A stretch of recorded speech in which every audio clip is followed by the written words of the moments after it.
Italy, once rode high as the second largest manufacturing hub in Europe, held the position of the third largest national economy in the European Union and the eighth largest globally by nominal GDP. It proudly claimed the eighth largest exporter status worldwide and secured numerous top 10 spots both in the EU and on the global stage. Now, faced with an aging population and billions in debt, Italy is sinking. So what exactly is the problem with Italy's economy? And that is their debt to GDP level, currently sitting at around 150%, the second highest in the Eurozone. Third time in a decade, Italy's economy has slipped into recession. Now, the European Commission has warned Italy it will launch disciplinary steps over the country's growing debt. The tale unfolds with Italy grappling through economic crises from the inflation turbulence of the 1970s to the public debt woes in the early 80s, resulting in an unemployment rate of 7.37%.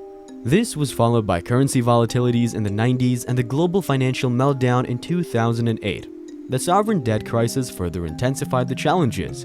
Despite this tumultuous history, Italy managed to weather the storms, displaying a knack for survival.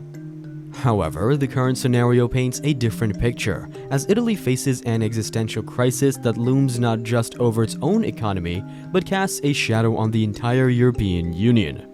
So, why is Italy, the land of art, culture, and pasta, constantly making headlines for economic woes? Let's rewind and explore. In the post-World War II era, Italy experienced an economic miracle, a rebound from the devastation of war. While other nations grappled with aftermath, Italy flourished, attributing its growth to various factors, particularly in the agricultural sector. Between 1945 and 1990, agricultural GDP surged at an average annual rate of 4.5%, reaching a peak of 6.8% in the 1950s. During this period, olive oil production soared from 120,000 to 450,000 tons, while wine production doubled. Government initiatives such as land reforms bolstered small-scale farming. The sector's employment rose significantly, absorbing a quarter of the workforce in the 1950s. The decline began to gain momentum in the oil-induced turmoil of the 1970s, and by 1999, Italy's productivity plateaued, signaling the end of its economic miracle. The nation, however, failed to pivot towards new sources of growth, leaving it vulnerable when the winds of the economic fortune shifted. The excessive reliance on a fading miracle turned out to be a curse, as Italy found itself ill-prepared for the challenges that lay ahead. Enter the specter of debt. Italy ranks among the most indebted nations globally, with combined private and public debt surpassing a staggering 330% of its GDP.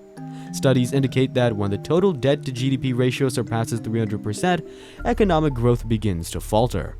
The cost of living soars, and the standard of living takes a nosedive. Italy, exceeding this ominous benchmark by 30%, has witnessed a sharp decline in economic growth since crossing the 300% threshold around 2010. For perspective, consider Greece, which faced a similar debt burden in 2012, nearly causing a collapse in the European Union. The repercussions still linger in some member countries a decade later. Italy, now in a similar precarious position, navigates an existential crisis that reverberates beyond its borders. It must be noted that in the 70s and early 80s, Italy's economy exhibited immense potential, boasting an average growth of 5.3%. However, the weight of massive indebtedness and the fading economic miracle has unearthed deeper issues. One glaring symptom is the significant reduction in Italy's working population, exacerbating the challenges faced by its economy. The average GDP growth turned negative in 2010, and over a decade later, signs of a resurgence remain elusive. Now, for an economy to thrive, it relies on a robust working-age population, typically between 15 and 64 years old. This demographic actively contributes to economic growth through work, consumption, and taxable income.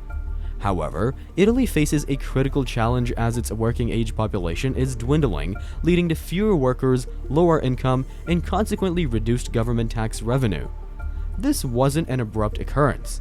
Italy had been grappling with technological and physical aging for decades, reaching a breaking point in 2012. In an attempt to tackle the situation, the Italian government had even appointed a minister for families, birth rate, and equal opportunities. However, according to Italy's National Institute of Statistics, the situation is only set to get worse. According to Sabrina Prati, Director General at Istat, the imbalance can be measured by comparing the number of people over 65 and the younger population. Between now and 2050, we expect this number will grow to 297 people over 65 per 100 young people under 15. You might be wondering, why did this happen? Well, in the late 60s and early 70s, a trio of transformative events unfolded. Economic prosperity paved the way for substantial state pensions, the influence of religion waned, and crucially, the widespread availability of the contraceptive pill empowered women to prioritize education and careers over childbearing. The consequence? A sharp decline in annual birth rates. Improved healthcare further contributed, resulting in more people reaching old age. The outcome, a shifting demographic landscape with fewer children and a growing elderly population, leading to a steadily rising average age. The economic equation becomes stark. Italy holds trillions in debt with minimal tax revenue to sustain and repay it. This imbalance worsens the nation's economic challenges. Overcoming this economic slump is now even more daunting given the shrinking workforce. Potential solutions lie in government interventions, such as easing immigration restrictions, a step that has become more apparent in the last 2 years. Political instability further compounds Italy's economic woes. A ripple effect of global inflation after the pandemic, political unrest has become a pervasive issue worldwide. Italy is no exception, with its unstable government poking more holes into an already leaking economic ship. The country's political turmoil escalated from the failure to form a stable coalition government.